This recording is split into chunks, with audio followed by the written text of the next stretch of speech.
everyone, welcome to XandY Learning. School തുറന്ന് മാസങ്ങൾ കഴിയുമ്പോൾ പല കുട്ടികളുടെയും മനസ്സിൽ വരുന്ന വല്ലാത്ത ഒരവസ്ഥയാണ് സ്കൂൾ തുടങ്ങി അതേപോലെ പരീക്ഷകളും എന്നുള്ളത് അല്ലേ. പ്രധാനപ്പെട്ട പല എക്സാമിൻ്റെയും മുമ്പിൽ ഓരോ വിഷയങ്ങളുടെയും ഓരോ ചാപ്റ്റർ വൈസ് ആയിട്ടുള്ള യൂണിറ്റ് ടെസ്റ്റുകൾ എന്നുള്ളത് പല കുട്ടികൾക്കും വളരെ വലിയ തലവേദനയായിട്ടാണ് തോന്നാറുള്ളത്.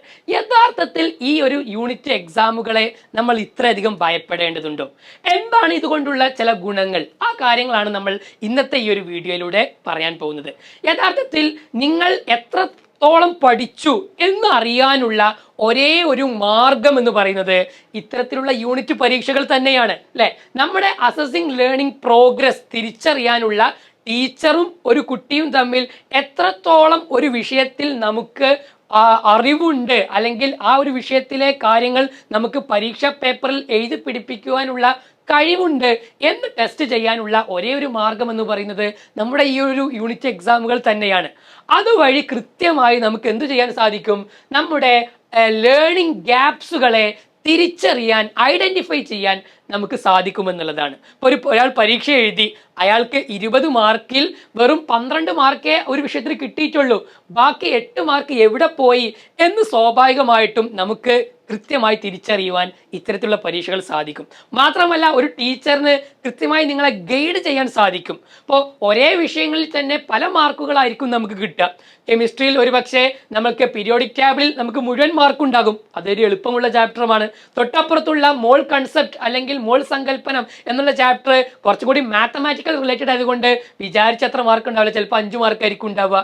അങ്ങനെ കുറഞ്ഞു പോകുമ്പോൾ ഒരേ വിഷയത്തിൽ തന്നെ പല ചാപ്റ്ററുകളിലൂടെയും കോൺസെപ്റ്റുകൾ, അതിലുള്ള കാര്യങ്ങൾ വ്യത്യസ്തങ്ങളായിട്ടാണ് നമുക്ക് മനസ്സിലായിട്ടുണ്ടാവുക. അപ്പോൾ അത് എത്രത്തോളം പഠിച്ചു, എവിടെയൊക്കെയാണ് നമ്മുടെ പിഴവുകൾ വന്നിട്ടുള്ളത്, ഇത് കൃത്യമായി ഈ പറഞ്ഞ ലേണിംഗ് ഗ്യാപ്സുകൾ ഐഡന്റിഫൈ ചെയ്യാൻ നമുക്ക് എന്ത് ചെയ്യും? ഈ ഒരു എക്സാമിലൂടെ സാധിക്കും എന്നുള്ളതാണ്. മൂന്നാമതൊരു കാര്യമുള്ളത്, ഇതിലൂടെ നമുക്ക് കൃത്യമായി ഫീഡ്ബാക്ക് കിട്ടുകയും നമുക്ക് ഇമ്പ്രൂവ്മെന്റ് ചെയ്യും. പല കുട്ടികളുടെയും ഒരു പ്രധാന പ്രശ്നം എന്ന് വെച്ച് കഴിഞ്ഞാൽ ഈ പറഞ്ഞ യൂണിറ്റ് എക്സാമുകളെ പാടെ അവഗണിക്കുന്ന പല കുട്ടികളെയും കാണാറുണ്ട്. യഥാർത്ഥത്തിൽ ഒരു നല്ല കുട്ടിയെ സംബന്ധിച്ചിടത്തോളം ഓരോ യൂണിറ്റ് എക്സാമുകളിലൂടെയും ലഭിക്കുന്ന ഫീഡ്ബാക്ക് എന്ന് പറയുന്നത് വളരെ വലുതാണ്. എനിക്കൊരു വിഷയത്തിൽ എത്രത്തോളം കാര്യങ്ങൾ അറിയാം എന്ന് പറയാൻ നമുക്ക് എന്ത് ചെയ്യും? ഈ യൂണിറ്റ് എക്സാമിലൂടെ സാധിക്കും. മാത്രമല്ല, എക്സാമിനോടുള്ള പേടി മുഴുവൻ എന്ത് ചെയ്യും? നമുക്ക് ഇത്തരത്തിലുള്ള യൂണിറ്റ് പരീക്ഷകളിലൂടെ മാറ്റിയെടുക്കാൻ അല്ലേ. നമ്മൾ നന്നായിട്ട് പഠിച്ചിട്ടുണ്ടാകും. സാധാരണ നമ്മൾ പറയാറുണ്ട്, എത്ര മണിക്കൂറുകൾ പഠിച്ചു എന്നുള്ളതോ എത്ര മണിക്കൂറുകൾ ഉറക്കമിളച്ചു എന്നുള്ളതോ ഒന്നും വിഷയമല്ല. പരീക്ഷ പേപ്പറിൽ എന്താണോ നമ്മൾ എഴുതുന്നത് അതേ ഒരു ടീച്ചർക്ക് വാല്യുവേറ്റ് ചെയ്യാൻ സാധിക്കുകയുള്ളൂ. അത്രേ നമ്മുടെ എക്സാം സിസ്റ്റത്തിന് കഴിയുകയുള്ളൂ നമ്മളെ അളക്കാൻ വേണ്ടി അല്ലേ. നമ്മളൊരു പക്ഷേ നന്നായിട്ട് പഠിച്ചിട്ടുണ്ടാകും, അതിലെ ഏത് കൺസെപ്റ്റ് ചോദിച്ചാൽ നമുക്ക് അറിയുന്നുണ്ടാകും, അതിനെ ഒരാൾക്ക് പറഞ്ഞു കൊടുക്കാൻ അല്ലെങ്കിൽ എഴുതി പിടിപ്പിക്കുന്നിടത്തായിരിക്കും നമ്മുടെ പ്രശ്നം ഉണ്ടാവുക. അപ്പോൾ അങ്ങനെയുള്ള നമ്മുടെ എല്ലാ പോരായ്മകളെയും ഈ പറഞ്ഞ യൂണിറ്റ് പരീക്ഷകളിലൂടെ അനലൈസ് ചെയ്യപ്പെടുകയും അതിലൂടെ കൃത്യമായൊരു ഇമ്പ്രൂവ്മെന്റ് നമുക്ക് എന്ത് ചെയ്യും?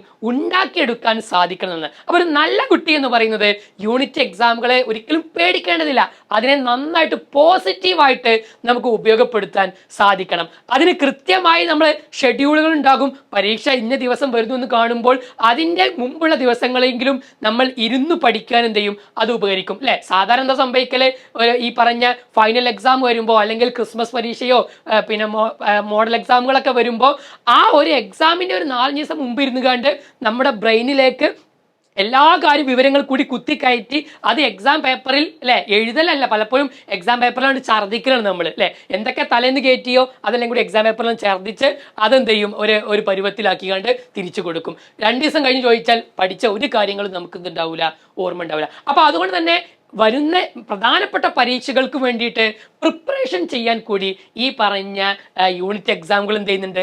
നമ്മളെ ഹെൽപ്പ് ചെയ്യുന്നുണ്ട്. ഓരോ പാഠഭാഗത്തെയും യൂണിറ്റ് എക്സാമുകൾ. ഇതിപ്പോൾ ഞാൻ പറഞ്ഞുതരാം, നമുക്ക് ടീച്ചർ അല്ലെങ്കിൽ നമ്മുടെ സ്കൂളിൽ അങ്ങനത്തെ ഒരു സിസ്റ്റം ഇല്ലെങ്കിൽ പോലും നമുക്ക് തന്നെ അതെന്ത് ചെയ്യാൻ പറ്റും? ഉണ്ടാക്കിയെടുക്കാൻ പറ്റും. നമ്മൾ നന്നായിട്ട് പഠിച്ചു, നമുക്ക് അതിനു വേണ്ടിയിട്ടുള്ള ഒരുപാട് യൂണിറ്റ് എക്സാമുകൾക്കുള്ള ചോദ്യങ്ങൾ നെറ്റിൽ അവൈലബിൾ ആണ്, അല്ലെങ്കിൽ ഗൈഡുകളിലുണ്ട്, പല പ്രസിദ്ധീകരണങ്ങൾ വഴിയും നമുക്ക് ഓരോ പരീക്ഷ കിട്ടും. വെറുതെ അതൊന്ന് എടുത്തു നോക്കുക, ഒന്ന് എഴുതി നോക്കുക. ആരും നമ്മളെ വാല്യുവേറ്റ് ചെയ്യാനില്ലെങ്കിൽ പോലും നമുക്ക് സെൽഫ് വാല്യുവേഷന് വേണ്ടിയിട്ട് എന്ത് ചെയ്യാൻ പറ്റും, ഇത്തരത്തിലുള്ള കാര്യങ്ങൾ നമുക്ക് ഉപയോഗപ്രദമാക്കാൻ സാധിക്കും. ഏറ്റവും പ്രധാനപ്പെട്ട ഒരു കാര്യം എന്നുള്ളത് ഫ്യൂച്ചർ എക്സാമിനേഷൻസ് വേണ്ടിയിട്ടുള്ള ഒരു പ്രിപ്പറേഷൻ കൂടിയാണ് യൂണിറ്റ് പരീക്ഷകൾ എന്നുള്ളത്. SSLC ഫൈനൽ എക്സാം എഴുതുമ്പോൾ നമ്മൾ വളരെയധികം പേടി സ്വാഭാവികമായിട്ടുണ്ടാകും അല്ലെ, പ്രധാനപ്പെട്ട എക്സാം ആണ്, അല്ലെങ്കിൽ അടുത്ത വർഷത്തേക്ക് ജയിക്കേണ്ട പുതിയ സ്കൂളുകൾ തേടി പോവേണ്ട എക്സാം ആണ് എന്നൊക്കെ ഉള്ള പേടികൾ ഉണ്ടെങ്കിൽ പോലും നമ്മൾ എന്ത് ചെയ്യും, ഈ പറഞ്ഞ യൂണിറ്റ് എക്സാമുകൾ സ്ഥിരം എഴുതുന്ന ഒരാളാണെങ്കിൽ അയാൾക്ക് ആ പരീക്ഷയിൽ പേടിക്ക് ഉണ്ടാവൂല. കാരണം എന്തേ, ഓരോ ചാപ്റ്ററിലെയും ഇത്തരത്തിലുള്ള യൂണിറ്റ് എക്സാമുകൾ എന്ത് ചെയ്തിട്ടുണ്ട്, അയാൾ എഴുതിയിട്ടുണ്ടെങ്കിൽ ഏതൊക്കെ തരത്തിൽ അല്ലെ, ഒരു ചാപ്റ്ററിൽ നിന്ന് തന്നെ 10ഉം 15ഉം വ്യത്യസ്ത തരത്തിലുള്ള ചോദ്യങ്ങളാണ് അതിലൂടെ അവർ ചെയ്യുന്നത്. അപ്പോൾ നമ്മൾ ഈ പറഞ്ഞ യൂണിറ്റ് എക്സാമുകളെ ഒരല്പം സീരിയസോട് കൂടി കാണണമെന്നാണ് എനിക്ക് നിങ്ങളോട് പറയാനുള്ളത്. കാരണം എന്താ വെച്ച് കഴിഞ്ഞാൽ ഈ പറഞ്ഞ ഇനിയിപ്പോൾ 10ാം ക്ലാസ് കഴിഞ്ഞു എന്ന് വിചാരിച്ചോ, നമ്മൾ +1ലും +2ലൊക്കെ എത്തിക്കഴിഞ്ഞാൽ ഫുൾ കോമ്പറ്റീഷൻ മാത്രമാണ് അല്ലെ. നീറ്റ് എഴുതണം, അല്ലെങ്കിൽ JEE എഴുതണം, അല്ലെങ്കിൽ CUET പോലെയുള്ള കോമ്പറ്റീഷൻ എഴുതണം. ഇനി 8ാം ക്ലാസ് ആണെങ്കിൽ NMMS പോലെയുള്ള കോമ്പറ്റീഷൻ എക്സാം അല്ലെ, NTSEകൾ, ഒളിമ്പ്യാഡുകൾ, ഇങ്ങനെ നോക്കിക്കഴിഞ്ഞാൽ ഒരുപാട് കോമ്പറ്റീഷൻ എക്സാമുകൾ നമ്മുടെ ചുറ്റിലുമുണ്ട് അല്ലെ. ഒരു സാധാരണ പരീക്ഷയിൽ നമ്മൾ നമ്മുടെ തൊട്ടടുത്തുള്ള കുട്ടികളുമായിട്ട് മത്സരിക്കുമ്പോൾ അല്ലെ, ഓൾ ഇന്ത്യ ലെവലിൽ, ഓൾ കേരള ലെവലിലൊക്കെ, സംസ്ഥാന തലത്തും ഓൾ ഇന്ത്യ ലെവലിലൊക്കെ ഒരുപാട് എക്സാമുകളൊക്കെ നമുക്ക് എഴുതേണ്ടി വരും.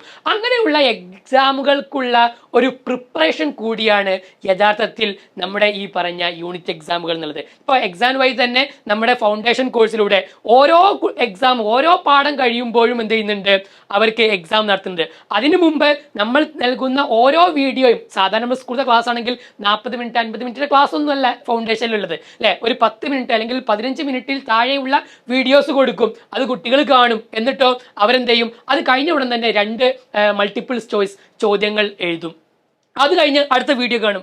എന്നിട്ട് അവസാനം ആ പാഠത്തിന്റെ അവസാനത്തിൽ എക്സാം ഉണ്ടാകും, റാങ്ക് ലിസ്റ്റ് ഉണ്ടാകും. ആ രൂപത്തിലാണ് നമ്മുടെ XandYയുടെ ഫൗണ്ടേഷൻ കോഴ്സ് 8, 9, 10 ക്ലാസ്സിൽ നമ്മൾ നടത്തി വരുന്നത്. അപ്പോൾ ആ രൂപത്തിൽ എഴുതുന്ന ഒരു കുട്ടിക്ക് എന്താ വെച്ച് കഴിഞ്ഞാൽ ഒരു പാഠത്തിലുള്ള ക്വസ്റ്റ്യൻ അല്ല, ഓരോ ടോപ്പിക്കിലെയും ക്വസ്റ്റ്യൻസ് എന്ത് ചെയ്യുന്നുണ്ട്, അവർ ചെയ്യുന്നു എന്നുള്ളതാണ്. അപ്പോൾ നമ്മൾ അറ്റ്ലീസ്റ്റ് ഒരു സ്കൂളിലാകുമ്പോൾ അറ്റ്ലീസ്റ്റ് ഒരു ചാപ്റ്ററിലെ ചോദ്യങ്ങളെങ്കിലും ഇത്തരത്തിലുള്ള യൂണിറ്റ് പരീക്ഷകളിലൂടെ നമ്മൾ ചെയ്യുമ്പോൾ തീർച്ചയായിട്ടും അത് എങ്ങനെയെങ്കിലുമൊക്കെ കോപ്പി അടിച്ച് അല്ലെങ്കിൽ അപ്പുറത്തന്നെ നോക്കി എഴുതി ടീച്ചർ എങ്ങനെ പറ്റിച്ച് വീട്ടുകാരെ ഒന്ന് സോപ്പടിക്കാനുള്ള ഒരു കാര്യമാക്കിയിട്ട് ഒരിക്കലും നിങ്ങൾ അതിനെ താഴ്ത്തി കാണരുത്. ഏറ്റവും നന്നായിട്ട് A+ ലഭിക്കാൻ അല്ലെങ്കിൽ ഉയർന്ന മാർക്ക് ലഭിക്കാനുള്ള ഒരു സംഗതിയായിട്ട് തന്നെ വേണം നമ്മുടെ ഇത്തരത്തിലുള്ള ഈ പറഞ്ഞ യൂണിറ്റ് എക്സാമുകളെ കാണാൻ എന്ന് മാത്രമാണ് പറയാനുള്ളത്. അപ്പോൾ ആരെങ്കിലും ഈ ഒരു വീഡിയോ ആദ്യമായിട്ടും കാണുന്നുണ്ടെങ്കിൽ നമ്മുടെ ചാനൽ സബ്സ്ക്രൈബ് ചെയ്തിട്ടില്ലെങ്കിൽ തീർച്ചയായിട്ടും സബ്സ്ക്രൈബ് ചെയ്യുക. ഇത്തരത്തിലുള്ള ഒരുപാട് ഇൻഫോർമേറ്റീവ് ആയിട്ടുള്ള കാര്യങ്ങൾ നമ്മുടെ ഈ ഒരു ചാനലിൽ വരും. തീർച്ചയായിട്ടും അത് നിങ്ങൾ കാണുക, കൂട്ടുകാർക്ക് ഷെയർ ചെയ്യുക. താങ്ക്